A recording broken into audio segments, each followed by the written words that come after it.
presence to come. Fill this whole hall, oh God. Let your love and your goodness fill our hearts.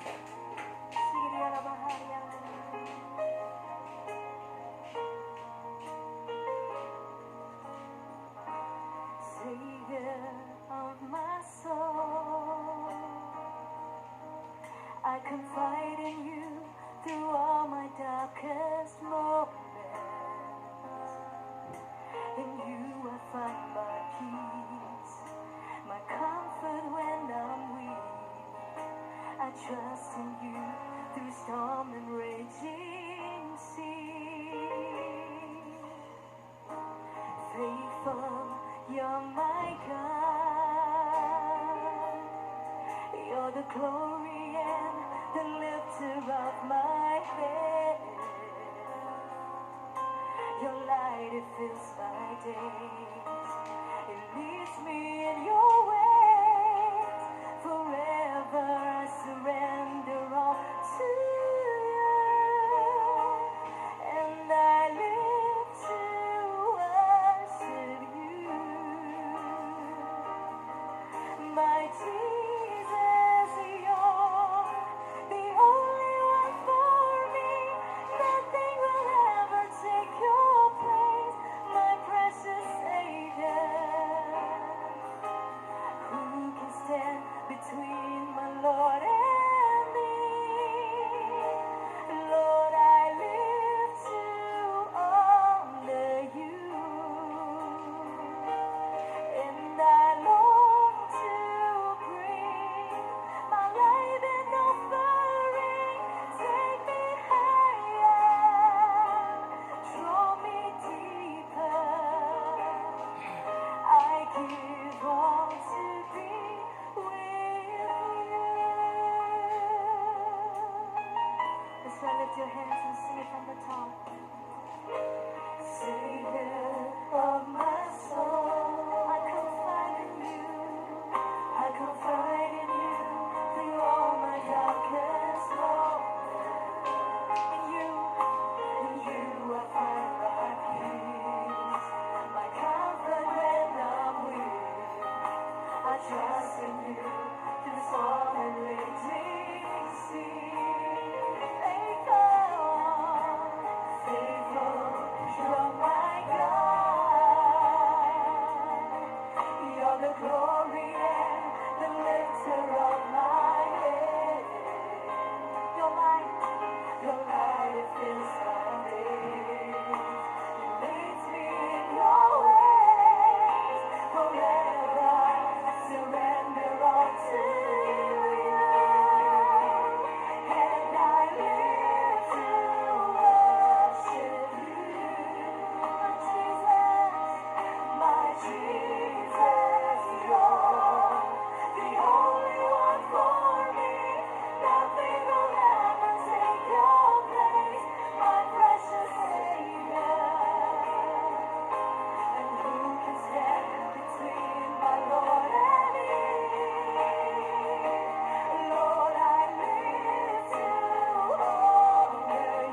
angels, no demons, nothing in this world can separate us from the love of Christ.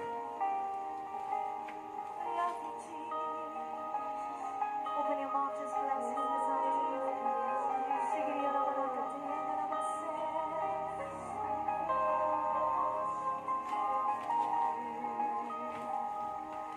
And I live to worship you, my Jesus, you're the only one for me. Nothing will ever take your place, my precious Savior. Who can stand between my Lord and me? Lord, I live to honor you, and I long to bring my life an offering. Take me higher, draw me deeper. I give all to be with you. Take me higher. Take me higher. Draw me deeper. I give all to be with you. Take me higher. Take me higher. Draw me deeper. I give all to be with you.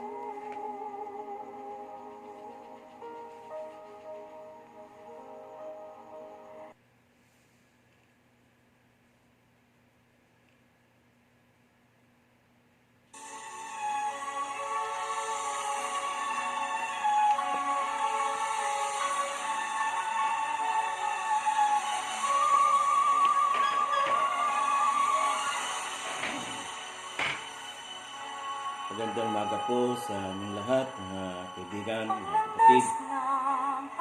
Ngayon po ay araw ng Biyernes, ika-10 ng Abril.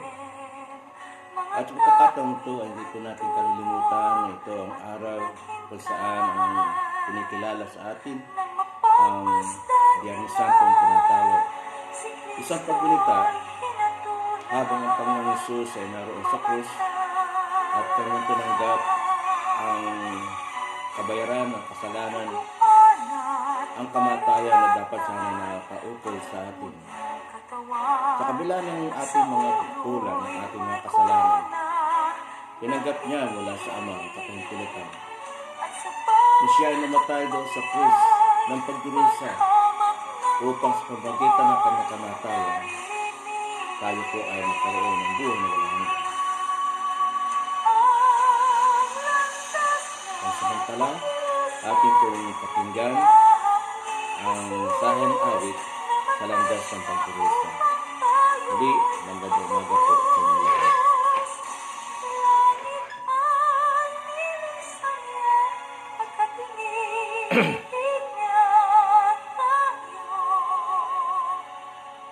Sa landas ng pagdurusa ay laan sa Kalbaryo.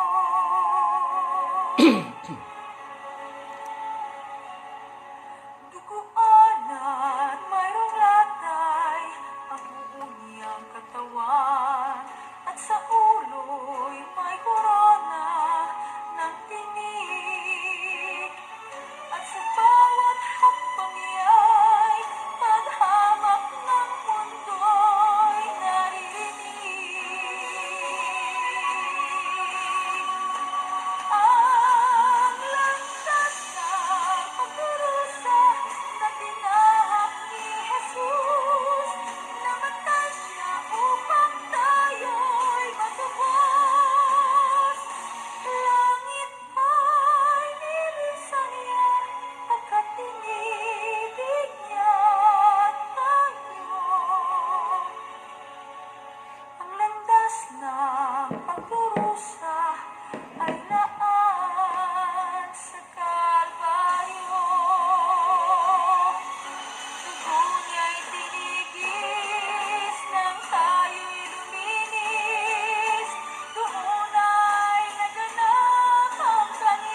Magandang maga po sa inyong lahat.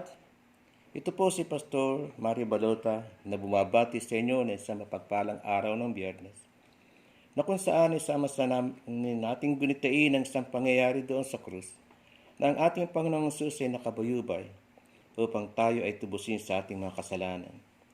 Siya ang naging kabayaran ng pagkakasalan natin. At habang siya ay naghihirap doon sa krus, ay nag-iwan siya ng mga wika na magsisilbing paalaala sa lahat ng tao. Mula po sa Journey with Christ Church at dito sa The Rocking Chair, ay sama-sama tayo sa isang pag-aaral. Ang ating paksa ngayon sa magang ito ay pinamagatan kong What Have You Done with Jesus? At masusumpangan po natin ang aklat ng Isaiah 53, 3-5, at dito po natin ibabatay ang ating pag-aaral. Sama-sama po natin basahin. Hinamak siya at itinakwil ng mga tao. Dumanas siya ng mga sakit at hirap. Tinlikuran natin siya, hinamak at hindi pinahalagahan. Ang totoo, tinis niya mga sakit at mga kalungkutang dapat sana'y tayo ang dumanas. Ang akala natin ay pinarurusahan siya ng Diyos dahil sa kanyang mga kasalanan. Ang totoo, sinugatan siya dahil sa ating mga pagsuway. Binugbog siya dahil sa ating mga kasamaan. Ang parusang tinis niya ang naglagay sa atin sa magandang kalagayan. At dahil sa mga sugat niya ay gumaling tayo. Isa si Propeta Isaias, nagbigay ng pananaw sa panahon ng lumang tipan na mayroong isang darating mula sa langit na siya magpapasan ng lahat ng kasalanan ng mga tao. Bagamat hindi siya pinangalanan, subalit sa aklat ng 4 na ebanghelyo, ang taong yun ay wala iba kundi ang Panginoong Hesus. Siya ang tinutukoy ni Propeta Isaias na siya magdadala ng ating mga pagkakasala. Doon sa bundok ng Golgota, ang Panginoong Hesus ay ipinako. At sa kanyang pagkakapako, nakita niya ang nalalapit niyang kamatayan, ay nagwika siya ng mga salitang hindi natin makakalimutan. Mga salitang magbibigay sa atin ng paalaala kung ano ba talaga ang tunay na layunin ng ating Panginoong Hesus, kung bakit siya naparito at bakit niya tayo tinubos. Simulan po natin sa Lucas 23:34. Ganito po ang wika. Father, forgive them, for they do not know what they are doing. Walang kasalanan ng ating Panginoong Hesus. Hinuli siya madaling araw, madilim na madilim, upang itago sa mga tao ang paraan ng paglilitis na gagawin sa kanya. At kaya naman, pagkatapos na siya ay garutihin, siya ay pinalakad hanggang doon sa krus ng Golgota. Ipinako at sa loob ng 3 oras o higit pa, ay pinadama niya sa atin kung paano sa kabila ng kasalanan na ginawa sa kanya ng mga nagpako, ng mga nagparusa, ng mga humato. Ang kanyang panalangin sa Diyos Ama ay wala iba kundi patawarin mo po sila. Patawarin tayo. Alam natin sa ating mga sarili, kung haharap tayo sa salamin, di natin po pwedeng gamitin ang ating mga hintuturo upang humanap ng sisisihin, upang humanap ng hahatulan, upang humanap ng paparusahan dahil sa mga kasalanan. Tayo mismo sa ating mga sarili, alam natin na tayo ay nakakagawa ng mga malalaking kasalanan, hindi lamang sa ating kapwa, kundi lalo tigit sa ating Diyos. Ganun pa man napakalaki ng puso ng ating Panginoon. Sa kabila ng ating mga kasalanan, ang kanyang hiling sa Ama, tayo ay patawarin. Siya na nga ang Panginoong Hesus na siya nagbayad ng ating mga pagkakasala at ang kanyang hinihiling, tayo ay mapatawad. Ito ang unang salita na winika ng Panginoon na nagtuturo na lagi tayong lumapit sa Diyos at maging totoo sa ating mga sarili sa bawat kasalanang ginagawa natin. Habang siya nakapako sa krus kasama ng dalawang magnanakaw, ang isa doon ay nangungutya. Ngunit ang isa naman ay aminado na ang Panginoong Hesus ay walang pagkakasalang nagawa. At siya'y tumitik sa Panginoon at nagwika na, isama mo ko sa iyong paraiso. At hindi siya nagdalawang salita. Nang marinig ng Panginoong Hesus ang lalaking nakapako din kasama niya, ito ang kanyang sinabi, "Truly I say to you, today you will be with me in paradise." Ayon sa aklat ng Lucas 23, talatang 43. Nalilito ka na ba? Naguguluhan ka na ba sa mga nangyayari sa ating paligid? Minsan tinatanong mo ba ang Diyos bakit niya pinapahintulot ang ganitong uri ng mga paghihirap na ating dinaranas sa kasalukuyan? Walang may gusto na mahirapan sa buhay. Lahat tayo ay umaasam na magkaroon ng kaginhawahan. Ngunit ang lahat ng yan ay hindi magkakaroon ng katiyakan habang tayo ay nabubuhay. Kaya ngayon pa lamang na alam mo isang araw na tayo ay mamamatay, ikaw ay mamamatay. Itanong mo muna sa iyong sarili kung saan pupunta ang iyong kaluluwa pag ikay namatay. Kung ang sagot mo ay hindi mo alam, hindi ka nakatitiyak. Ang Panginoong Hesus ay nagwika sa isang makasalanan na, ngayon din, pagsasama kita sa aking kaharian. Di ba napakasarap isipin na mayroong isang Diyos na nag-aanyaya sa sino man na magtitiwala sa Kanya, na ang Kanyang kaharian ay bukas sa lahat ng mga nagsisisi sa Kanyang mga kasalanan. At hindi lang yun, ang kaharian ng Diyos ay bukas sa lahat ng nais tumanggap sa Kanya bilang Panginoon at sariling tagapagligtas. Tulad ng magnanakaw na nakapako, sabihin din natin ang salitang Panginoon, alalahanin mo ako, pagsapit mo sa iyong kaharian. Tandaan natin, hindi tayo magdadalawang salita at sasabihin ng Diyos sa atin, ngayon din, sasama kita sa paraiso. Sa pangatlong winika ng Panginoong Hesus doon sa krus, habang siya ay nakapako at naghihirap, hindi may iwasan na kanyang tingnan ang mga nasa paligid. At napagtuunan niya ng pansin ang isang babaeng kumalinga sa kanya mula sa kanyang pagkasanggol. Ang babaeng yun ay tinatawag na Maria, na asawa ni Jose. Si Maria na buong buhay ni Jesus ay gumabay sa kanya, buong buhay ng Panginoong Jesus ay kasakasama niya, at tulad ng isang ina, ang kanyang pagdadalamhati ay ganun na lamang. Sino ba namang ina ang hindi masasaktan kapag nakikita niya ang kanyang anak na minamahal ay nahihirapan at alam na ang paghihirap na ito ay hahantong sa kamatayan. Hindi naiwasan ng Panginoong Hesus ang maawa.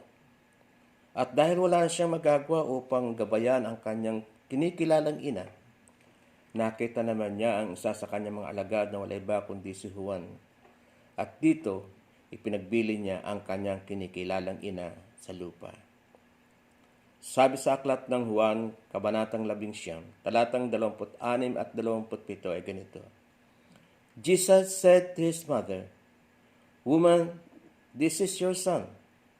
Then he said to the disciple, "This is your mother." Meron bang isang bagay na nagbigay sa iyo ng paalaala sa ikatlong wika ng Panginoong Hesus? Kung wala, sabihin ko sa iyo. Mahalaga sa Diyos ang tinatawag na pamilya. At nang likhain ng Panginoon si Adan, hindi siya pumayag na si Adan lang mag-isa ang mabubuhay. Kaya nilikha niya si Eva mula sa kanyang tagiliran. At pagkatapos ito ay nagkaroon ng 2 anak at sila ay naging isang pamilya. Kumusta po ang iyong ina? Kumusta po ang iyong pamilya? Marahil, ikaw ay masyadong abala sa iyong mga pinagkakaabalahan. Trabaho, kasiyahan, at kung ano-ano pa, na nakakaligtaan mong mayroong ina na naghihintay lagi sa at nag-aalala kung ikaw ay hindi niya nakikita. Ito ang gustong ipahiwatig ng Panginoon sa bawat sa atin, ang magmahal at magmalasakit sa ating pamilya, lalo tigit sa ating ina. Di ka ba natutuwa na mayroong COVID-19 na nang dahil dito at sa tinatawag na quarantine, nagkaroon tayo ng lahat ng oras upang makasama ang ating pamilya, lalo tigit ang ating ina. Samantalahin mo, kaibigan, kapatid, habang kasama pa ang iyong nanay, bigay mo sa kanya ang mga bagay na po pwedeng makapagpaligaya sa kanya. Dahil isang araw, sayot natin sa gusto, iiwanan ka ng iyong nanay.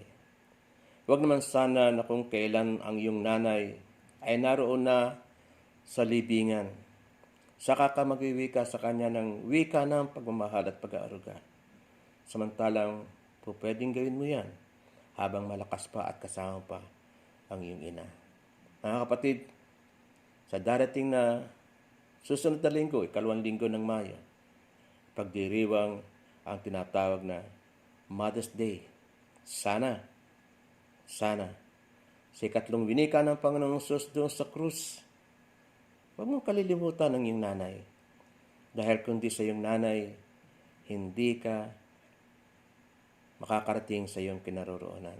Pahalagan mo ang mga ina, ang iyong ina sa pagkakataong ito at sa mga darating pang pagkakataon. Ang 4 na winika ng Panginoong Hesus doon sa krus, nakatingala siya sa langit. Ramdam natin, kahit hindi natin nakikita o wala tayo sa lugar na pinangyarihan, ang hirap na kanyang dinaranas. 3 oras sa initan. May mga sugat sa noo, sa ulo. At may mga pag-uyam na ginagawa sa kanya, panlalait. Kaya naman, sa aklat na Mateo 27, talatang 46, kasama ang aklat ng Marcos 15, talatang 34. Habang siya nakatingala sa langit, ganito ang kanyang wika. My God, why have you forsaken me? Diyos ko, bakit mo ako pinabayaan?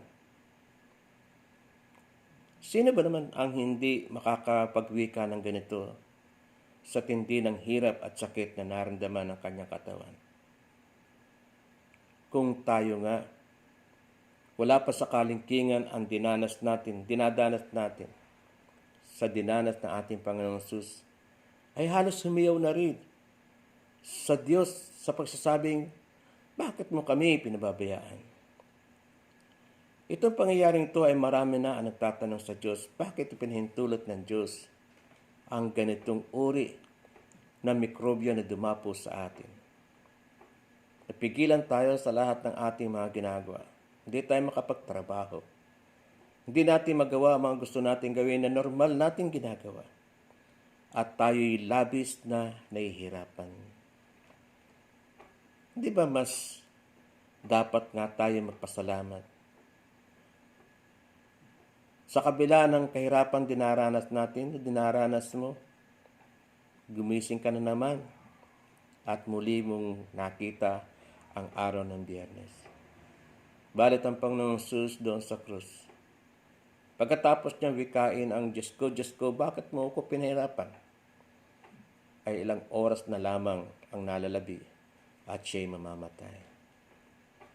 Mga minamahal sa buhay, mga minamahal sa Panginoon, mawawalan ba ng saysay ang paghihirap ng Diyos para sa iyo?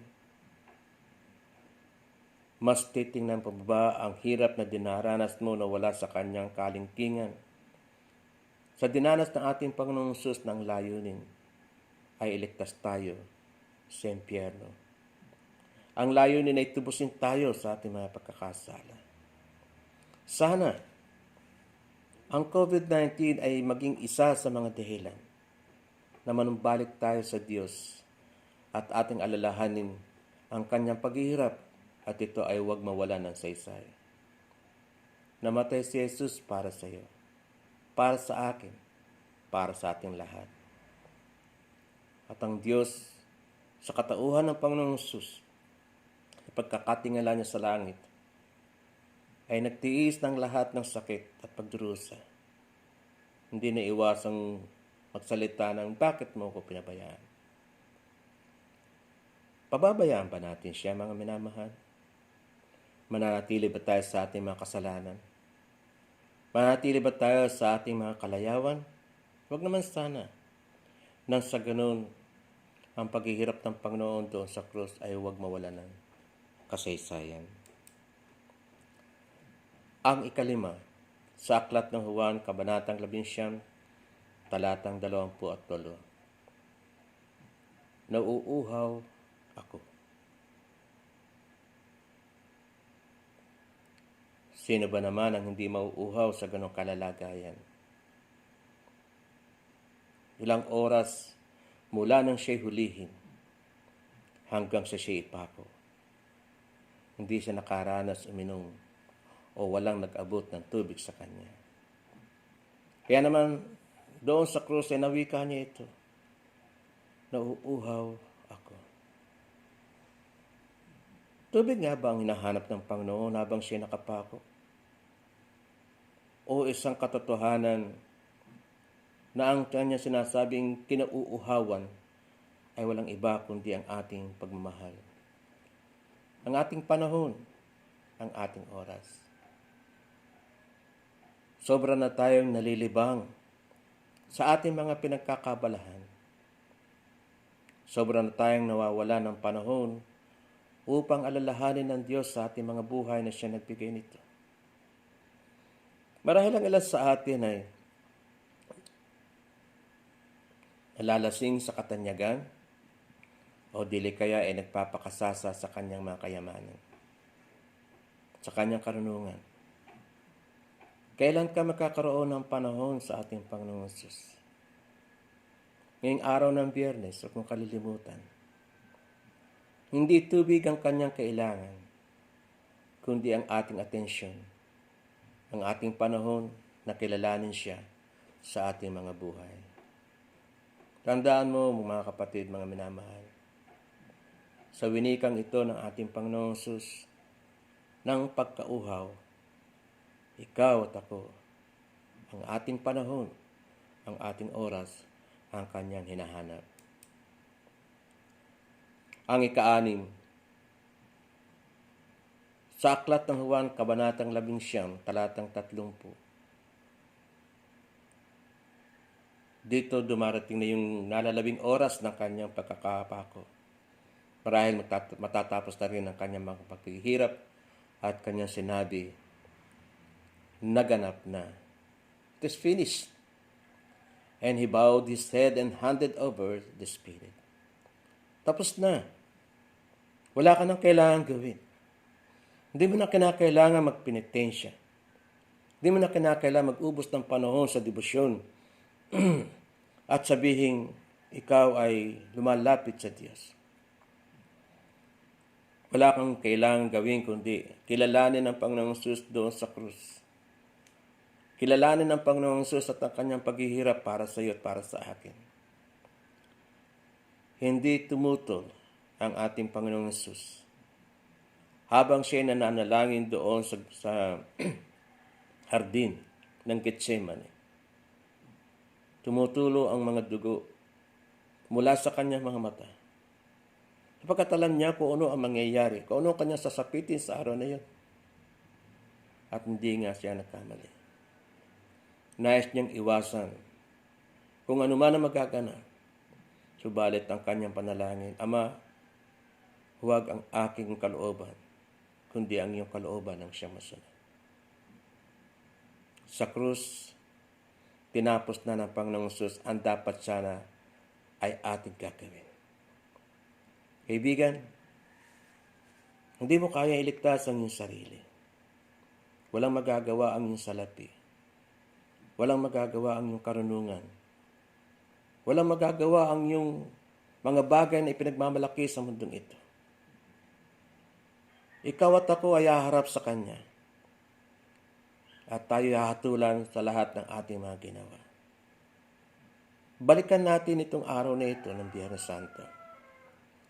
Ang winika niya doon sa krus bilang nalalapit na pagtatapos ng kanyang paghihirap. Isang kaganapan na ang kanyang kamatayan ay sapat na upang tayo sa ating mga pagkakasala ay tubusin.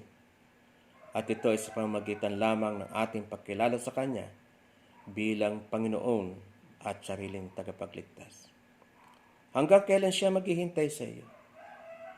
Hanggang kailan mo bibigay yung sarili sa Kanya upang ang kaganapan ng Kanyang kamatayan ay magkaroon ng katuturan sa ating mga buhay? Hanggang kailan? Hihintayin pa bang ikaw ay nasa banig ng karamdaman? Tsaka mo maalaala na kailangan mo pala siya sa kakahingi ng tawad. Saka ka maghahangad na sana'y tanggapin ka doon sa Kanyang kaharian. Ito na yung oras. Huwag ka na maghintay pa kung kailan darating ang pagliligtas ng Diyos. Ngayon na, sapagkat nangyari na sa krus ng Kalbaryo na Kanyang tinanggap mula sa Ama ang kaparusahan na dapat sana ay sa atin.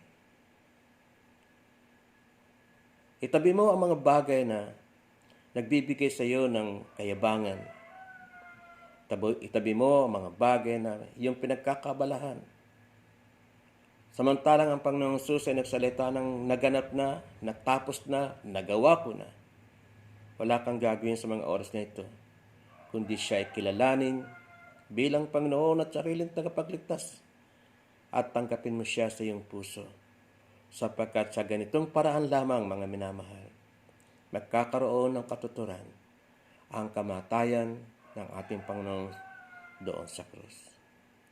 At ngayon darapo tayo sa ikapito. Ang huling salita bago niya iyukayok ang kanyang ulo at bago siya panawan ng buhay, ito ang kanyang winika sa isang malakas na tinig. Father, into your hands I commend my spirit. Aklat ng Lucas 23:46. Ama ko, sa iyong mga kamay, pinagkakatiwala ko ang aking espiritu. Ang huling kataga ng ating Panginoong Hesus doon sa krus ay magbigay sana sa atin ng paalaala. Hindi habang panahon tayo ay buhay. Hindi habang panahon tayo ay malakas. Tulad nga ng maraming karaniwang nangyayari, minsan ang may hanap buhay ay nawawalan. Ang malakas ay nakakasakit. Lalo tigit, ang buhay ay namamatay. Alam mo ba kung kailan ka mamamatay? Alam mo ba kung saan pupunta ang iyong kaluluwa kung sakalit ikaw ay mamatay? Walang may gustong pumunta sa impyerno. Walang may gustong mapahamak tayo ang kaluluwa natin pagdating ng kamatayan. Bakit hindi natin gayahin ang winika ng Panginoong Hesus doon sa krus? Ama, sa iyong mga kamay, pinagkakatiwala ko ang aking espiritu. Isang panawagan sa atin sa magang ito na ating ipagkatiwala sa Diyos ang ating mga sarili. Huwag tayong manangan sa ating mga karunungan. Huwag tayong magyabang. Huwag natin ipagmalaki ang anumang karangyaan na natamo natin sa ating mga pagsusikat. Tandaan mo, ang lahat ng yan ay mayroong katapusan. Isang araw, babawiin ng Diyos ang buhay na Kanyang pinahiram. At pag dumating yung oras na yon, anong iyong sasabihin pagharap sa Kanya? Nagampanan mo na ba ang Kanyang layunin kung bakit ka narito sa lupa? Inalam mo ba kung bakit ikaw ay nariyan sa iyong kalalagayan? Sana wag mahuli ang panahon, wag mahuli ang oras. Bigyan mo ang Diyos ng panahon sa iyong buhay. At sa iyong sarili, sabihin mo rin, nakatagang winika ng Panginoon. Ama, sa iyong mga kamay, pinagkakatiwala ko ang aking kaluluwa. 7 wika, 7 salita na sana'y magpaalaala sa atin ng kahalagaan kung bakit merong ganito. Tatanungin kita, ano bang pinagkakaabalahan mo? Ano bang ginawa mo? Taon-taon lamang ba na tayo makikinig ng mga mensahe tungkol sa kanyang mga sanilita? Ngunit pagkaraan noon, ito ay mawawala ng saysay. Ito ang araw na kung sakali at ay hindi mo pa tinatanggap si Jesus sa iyong puso, inaanyayahan kita. Kung tatanungin ka doon sa langit, anong ginawa mo kay Jesus?